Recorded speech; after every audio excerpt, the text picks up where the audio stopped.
মা বাবা যদি কষ্ট পায় তোমার জীবনটা ভালো কাটবে না।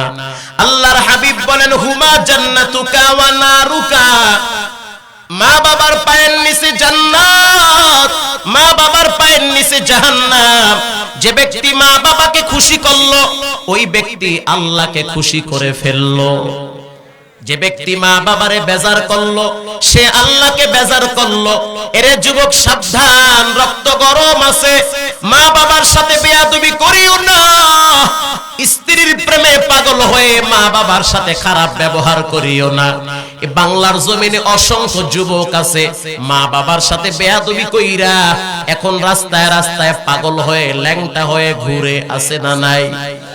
চাঁদপুরে বয়ানে গেলাম, ইংরেজিতে কথা বলতে পারে, ইংরেজিতে লিখতেও পারে, সুন্দর সুদর্শন যুবক, বসে বসে কান্দে আবার হাসে, তার মানে ফুল পাগল।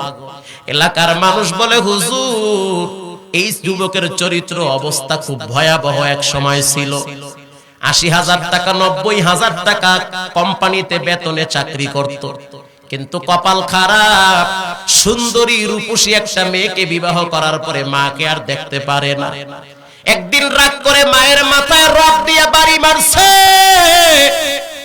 মাথায় বাড়ি মারার পর মায়ের রক্তগুলা বায়া বায়া যখন জমিনে পড়তেছে, মা তখন আল্লাহর কাছে হাত তুইলা কান্দে আর কয়, আল্লাহ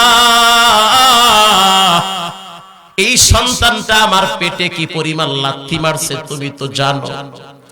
সন্তান আমার পেটে যখন আস্তে আস্তে বড় হয়, এক একটা লাথি মারছে আমার কলিজায় আঘাত। সন্তান পেটের ভিতরে যখন বড় হয়, হাত পা গুলা আস্তে আস্তে বড় হয়। আমার সন্তান পেটের ভিতরে হাত দিয়া ঘুষা মারছে, আমার কলিজায় লাগছে। আমি রাত্রিবেলা ঘুমাইতে পারি নাই, সন্তান মাথা দিয়ে আঘাত করছে, আমি মা সহ্য করতে পারি নাই। একবার বিছানার এই পারে আর একবার ওই পারে, সারা রাত আমার এভাবে কেটে গেছে। ও দয়ার মালিক, যখন প্রস্রাবের বেদনা শুরু হয়ে গেছে, পেইন শুরু হয়ে গেছে, আমার শরীর থেকে এত রক্ত বের হয়েছে গো আল্লাহ। আজকেও বড় হওয়ার পর ওর শরীরে রক্ত গরম হয়ে গেছে। স্ত্রীর প্রেমে পাগল হয়ে রড দিয়ে আমার মাথায় বাড়ি মাইরা আমার রক্তগুলো আজকে মাটিতে ঝরাইতেছে। ওর বিচারটা আমি কারো কাছে পাবো না। আমি জানি দুনিয়ার সব দরওয়াজা বন্ধ থাকলেও কার দরওয়াজা খোলা থাকে। এজন্য সাবধান, মা বাবার সাথে বেয়াদবি করিও না। আল্লাহ পাক বলেন আমার গোলামির পরেই হলো মা বাবার খেদমত। কার খেদমত? সম্পদ ব্যয় করবা মা বাবার কাছে করো, খেদমত বেশি করবা কার? বলে মা বাবার। আপনারা সবাই জানেন মুসা নবীর জবানায় মুসা নবীর সাথে কে জান্নাতে থাকবে? বলে এক কসাই।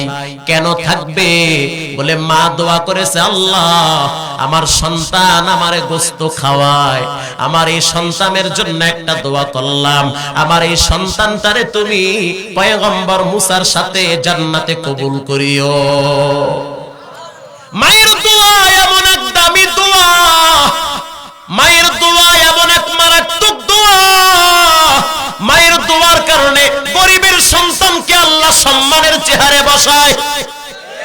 আল্লাহর হাবিব বলেন আল জান্নাতু তাহতা কুদামিল উম্মাহাত, মায়ের পায়ের নিচে জান্নাত। কে বলেছে? বিশ্ব নবী বসে আছে।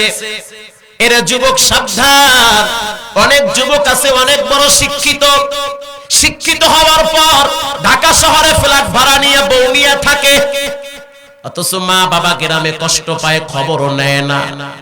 আছে না নাই? এমনটা করিও না রে ভাই। সম্মান যদি পেতে চাও, সম্পদের মালিক যদি হতে চাও, মা বাবার খেদমত বেশি বেশি করো। মা বাবার খেদমত যারাই করেছে ওদেরকে সম্মানের উচ্চ মাকাম দান করেছেন কে? মায়ের কত সম্মান আল্লাহর নবী দিয়েছে। কষ্ট হইতেছে। আল্লাহর নবী বসে আছে, সাহাবায়ে কেরামদেরকে নিয়ে পরামর্শ হয়। এমন তো অবস্থায় এক বৃদ্ধা মহিলা আল্লাহর নবীর দিকে এগিয়ে আসতেছে। রাহমাতুল লিল আলামিন বসার থেকে দাঁড়ায় গেছে। আল্লাহু আকবার। নবী নিজে দাঁড়ায় গেছে। নবীর দেখা দেখি সাহাবায়ে কেরামও দাঁড়ায় গেছে। মহিলা এবার আসলো, আল্লাহর নবীর চাদর মোবারকটা বিছায়া দিয়েছে, এখানে আপনি বসেন। এবার বৃদ্ধা মহিলা ওখানে বসলো। আল্লাহর নবী বাচ্চার মতো পাশে বসে আছে, বাচ্চাদের মতো পাশে বসে আছে। মহিলা কি যেন বলল, নবী শুনলো, বাচ্চাদের মতো মাথা লড়ায়া লড়ায়া শুনতেছে। এবার মহিলা দাঁড়ায় গেছে, বিশ্ব নবী দাঁড়ায় গেছে। মহিলা হাঁটতেছে, বিশ্ব নবী পিছনে পিছনে হাঁটতেছে। অনেক দূরে যাওয়ার পর আল্লাহর হাবিব আবার যখন চলে আসলো, সাহাবায়ে কেরাম প্রশ্ন করে, ইয়া নবী আল্লাহ, কিছুই বুঝলাম না, বিশ্ব নবীর চাদর মোবারক কোন মহিলার জন্য বিছায়া দেওয়া হয়েছে? বিশ্ব নবীর চাদর মোবারক কার জন্য বিছায়া দেওয়া হয়েছে? আল্লাহর হাবিব বলে, এই মহিলা হলো আমার দুধমা হালিমাতুস সাদিয়া। আল্লাহু আকবার। এই মহিলা আমার দুধমা হালিমাতুস সাদিয়া, তায়েফে বসবাস করে, ওখান থেকে আমাকে দেখার জন্য মাঝে মাঝে আসে। আমি তার সম্মানার্থে আমার চাদর মোবারকটা বিছায়া দিয়েছি।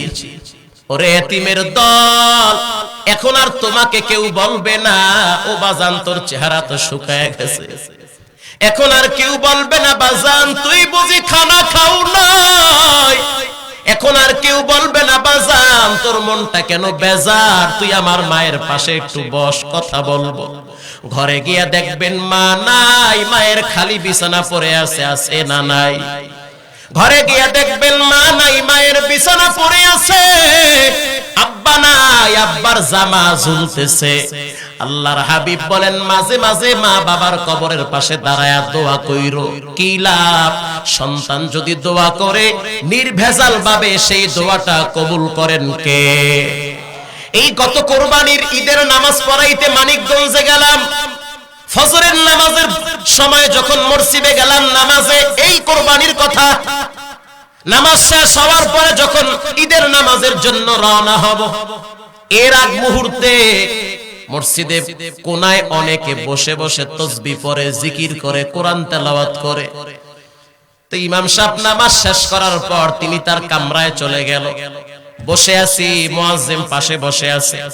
বাম পাশে দেখতেছি দুইটা ছোট বাচ্চা বসে বসে কাঁদতেছে।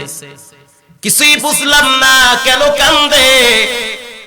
লম্বা টাইম কান্নাকাটি করার পর দেখতেছি ওদের চোখের পানিতে জামা ভিজতেছে। অবাক হয়ে গেলাম, কেন কান্দে, কোন দুঃখে কান্দে। আস্তে করে হাতটা মাথায় দিয়া বললাম, কিরে বাবা, এখানে কেন কান্দো, বাড়ি কি যাও নাই? ছোট মানুষ বলে, হুজুর আমাদের বাড়ি আছে কিন্তু মা নাই, ঘর আছে কিন্তু ঘরের খালি চোখি পড়ে আছে, ঘরের মা যেখানে থাকতো সেখানে নাই, কোথায় গেল? বলে কবরে চলে গেছে। আজকে মায়ের কথা মনে পড়লো, কোরবানির দিন, কত খুশির দিন, মায়ের কথা মনে পড়লো, কলিজায় মানাইতে পারি না। এই ঈদের দিন কত ছাত্ররা বাড়ি গেছে, আমরা দুইজনে যাইতে পারি নাই। ওরও মা নাই, আমারও মা বেঁচে নাই। আমি ওরে বললাম, তোর নাম কি? বলে আমার নাম জুনায়েদ। এরে জুনায়েদ, তোর নামটা তো অনেক সুন্দর, এই নামটা তোর কে রাখছে? দেখলাম ওর চেহারাটা আরো নত হয়ে গেছে, আরো জোরে কান্না শুরু করেছে বাচ্চাদের মতো। আমি বললাম, তোরা তো ছোট মানুষ, কেন কান্দো? বলে, হুজুর ওর তো মা নাই, আমার মাও নাই, আব্বাও বেঁচে নাই। আজকে যদি আমার আব্বা থাকতো, আমার জন্য একটা দামি জামা বানায়া দিত। আজকে যদি আমার মা থাকতো, আমার জন্য হয়তো একটা জামা বানায়া দিত। আমার যদি আব্বা থাকতো, গরিব হইল তো রক্ত বিক্রি করেও সন্তানের পোশাক বানায়া দেয়, এমন ঘটনাও আছে। কারণ বাবাই নিজে ঈদের দিন পুরান জামা পইরা ঈদগাহে যায়, অথচ সন্তানের দামি জামা পরায়া দেয়। বাবাই বাজারে গিয়া টমেটো কিনা সন্তানের মুখে দিয়া বলে, টাকা নাই, যদি টাকা থাকতো তাহলে তোর জন্য কমলা কিনে খাওয়াইতাম। টাকা না থাকার কারণে অল্প টাকা দিয়া টমেটো কিনা তোরে খাওয়াইতেছি, এটাই আপেল কমলা মনে করবি। এজন্য সাবধান, ওই মা বাবার সাথে বেয়াদবি করতে আল্লাহ নিষেধ করেছেন। ওয়ালা তানহারুহুমা, মায়ের সামনে মাথায় ঝিলকি দিয়া কথা বলবা না। ওয়া কুল্লাহুমা কাউলান কারীমা, আয় কাউলান লাতীফা, আয় কাউলান জামিলা।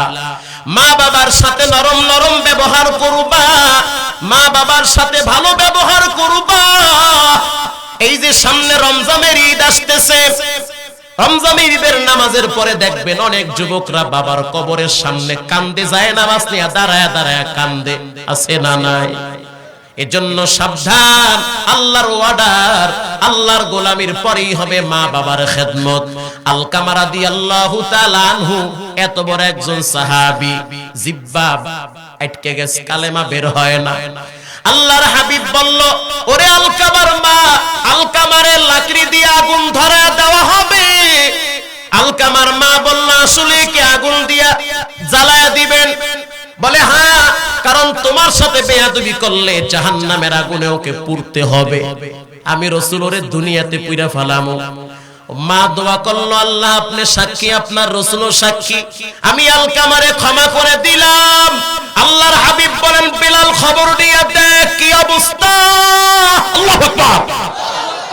হযরত বিলাল দৌড়ায়া ঘরে যখন পা রাখলেন, শুনতেছে আলকামার জিহ্বায় কণ্ঠে, আলকামার জিহ্বায় কণ্ঠে কালেমার আওয়াজ জোরে আসতেছে। এজন্য যুবকরা আজ থেকে ওয়াদা করে নাও, জীবনে মা বাবার সাথে বেয়াদবি করবা না, উস্তাদের সাথে জীবনে বেয়াদবি করবা না, জীবনে কোনোদিন ময় মুরব্বিদের সাথে বেয়াদবি করবা না। 5 ওয়াক্ত নামাজ পড়ো, সময় মতো আল্লাহর গোলামিটার হাজিরা দিও।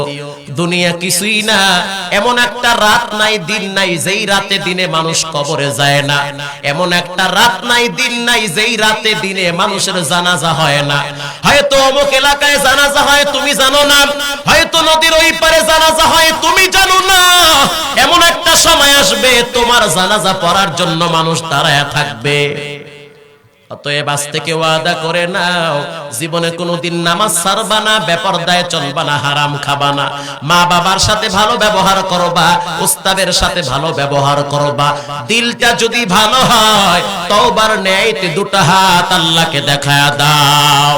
নারায়ে তাকবীর, হাত সোজা করেন, নারায়ে তাকবীর। আয় আল্লাহ হাতগুলা কবুল করে নেন।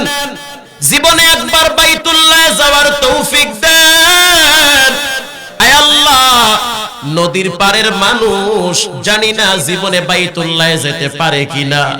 আয় আল্লাহ, দয়া মায়া করে জীবনে একবার রাসূলের রওজার সামনে দাঁড়াবার তৌফিক দেন। আমাল সে বনতি है ये जन्नत भी जहन्नम, ये खाके फितरत में न नारी है न नूरी, ये खाके फितरत में न नारी है न नूरी। আল্লাহ আপনি আমাদের সকলকে মা বাবার সাথে ভালো ব্যবহার করার তৌফিক দান করেন। মুখ খুলে বলেন আমিন। করবেন তো ইনশাআল্লাহ। এ পাবলিক দোয়া করে যাও, দোয়া থইয়া যাইও না। এতক্ষণ বয়ানে কি বুঝলেন? ইবাদত গোলামি হবে কার? না পীরের? না পীরের পাও চুমা খাবেন, কুসকুস করবেন। গোলামি হবে কার? মাশাআল্লাহ। কার? সন্তান চাইতে হবে কার কাছে?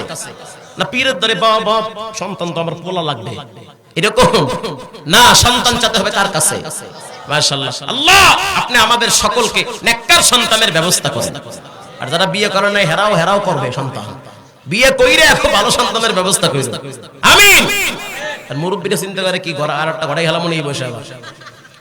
আল্লাহ যা দেশে শুকরিয়া আদায় করো, আল্লাহ পাক এর ভিতরে বরকত দিবে। আমিন। আল্লাহ তাআলা আমাদের সকলকে আল্লাহর ইবাদত এবং মা বাবার খেদমত, দুইটা কথা এর ভিতরে সবকিছু রয়েছে। এক নম্বরে কার ইবাদত? আল্লাহর ইবাদতের ভিতরে প্রথম সবচেয়ে বড় হুকুম কি? মাশাআল্লাহ। কি? নামাজটা কইবে পারেন না, কয় নো মাস, নো মাস, কয় নো মাস টমাস চলবে না। কি? নামাজ, সালাত, নামাজ পড়ব তো ইনশাআল্লাহ। আল্লাহ কবুল করুক। শেষ কথা, দুইটা আমল আজকে থেকে আমরা ইনশাআল্লাহ চালু করব। তিনটা আমল, তিনটা আমল যদি একটা লোক যদি করে তাও তো আমার তো সওয়াব হইবে না ইনশাআল্লাহ। করব তিনটা আমল, জীবনের মোড় ঘুরে যাবে। করব তো ইনশাআল্লাহ। কয়টা আমল? তিনটা আমল। এক নম্বরে সালাম দিবেন। নামাজ তো আছে, এক নম্বরে সালাম দিব। কি দিব? আসসালামু আলাইকুম। এই সালাম আসসালামু আসসালামু দেব তো ইনশাআল্লাহ। শুদ্ধ করে সালামটা দিন। মুসলমানের পোলা সালাম পারে না, মাইক লইয়া খাড়ায়া কয় আসসালামু আলাইকুম, বিসমিল্লাহির রহমানির রহিম, আউযু বিল্লাহি মিনাশ শাইতানির রাজিম। আরে আল্লাহ, একই কইলে তুমি ঠিক না বেটি? এটি ঠিক কথা, এটি পরিবর্তন করেন। এই জন্যই তো বয়ান। ইনশাআল্লাহ আমরা সালাম শুদ্ধ করে দিব। আর যে কোনো ভালো কাজ আমরা ডান দিকে করব। যেমন জামা পরবেন, একটা শার্ট পরবেন, কোন দিকে হাত দেবেন? কোনটা আগে? কোনটা আগে দেবেন তো ইনশাআল্লাহ। পায়জামা পরবেন, কোন পা আগে? মসজিদে যাইবেন, কোন পা আগে? বাথরুমে যাবেন, কোন পা আগে? না ডাইন পা? বাও পা। বের হবেন, ডাইন পা। এরপরে আপনি ভাত খাবেন, কোন হাত? কমলা খাবেন, কোন হাত? আরো জোরে। গরুর দুধ খাবেন, কোন হাত? আপেল খাবেন, কোন হাত? বিড়ি খাবেন, কোন হাত? মাশাআল্লাহ, চালায়া দাও।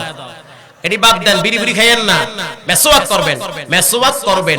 এক সালাম, দুই ডান, যে কোনো কাজ ডান দিকে করব ইনশাআল্লাহ। দেওনার হযরত তিনি এই তালিম বারবার দিতেছে যে যে কোনো কাজ তোমরা ডান দিকে করবা। আল্লাহ ডানের ভিতরে খায়ের ও বরকত দিয়েছে, কারণ ডান পন্থীকে আল্লাহ পছন্দ করেন। ইল্লা আসহাবাল ইয়ামিন। আল্লাহু আকবার।